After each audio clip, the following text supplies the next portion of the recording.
देखिए गांधरबल से जावेद भट्ट की रिपोर्ट। जम्मू कश्मीर अपनी पार्टी के सदर सैयद अल्ताफ बुखारी का कहना है कि रियासती दर्जा और खुसूसी मौक़िफ़ की बहाली के लिए तमाम रीजनल पार्टियों को आपस में मुत्तहिद होना चाहिए। अल्ताफ बुखारी ने कहा कि हमें मरकज़ से जम्मू कश्मीर के रियासती दर्जे की बहाली का मुतालबा करते रहना चाहिए। बुखारी ने इस उम्मीद का इजहार किया कि दफ़ा 370 के मामले में सुप्रीम कोर्ट लोगों की उमंगों के मुताबिक फैसला सुनाएगा।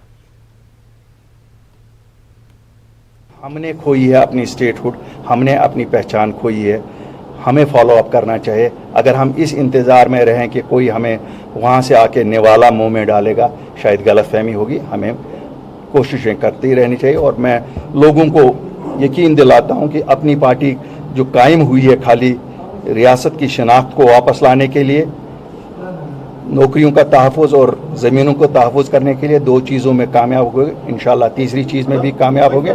खुदा करे 370 और 35 से जो सुप्रीम कोर्ट में, सुप्रीम कोर्ट जो लोग चाहते हैं उनकी उमंग के मुताबिक फैसला करे। हुर्रियत कॉन्फ्रेंस के executive members professor Abdul Ghani Bhat, Bilal Lone और मसरूर अब्बास अंसारी ने हुर्रियत चेयरमैन मीरबाज उमर फारूक से मिलने का मौका न दिए जाने के बाद बिलाल लोन की रिहाइशगाह पर एक मीटिंग मुनक्किद की। इन अरकान ने हुर्रियत चेयरमैन की अगस्त 2019 से मुस्तकिल घर पर नज़रबंदी की मजम्मत की।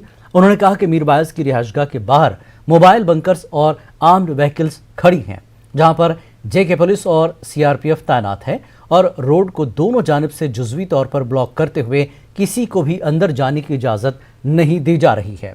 उन्होंने कहा कि मीरबाज की कोविड से सेहतयाबी के बाद इयादत के लिए वो उनसे मिलना चाहते थे, ताहम सिक्योरिटी एहलकारों ने उन्हें मुलाकात की इजाज़त नहीं दी। इन अरकान ने मीरबाज की जल्द रिहाई का मुतालबा दोहराया।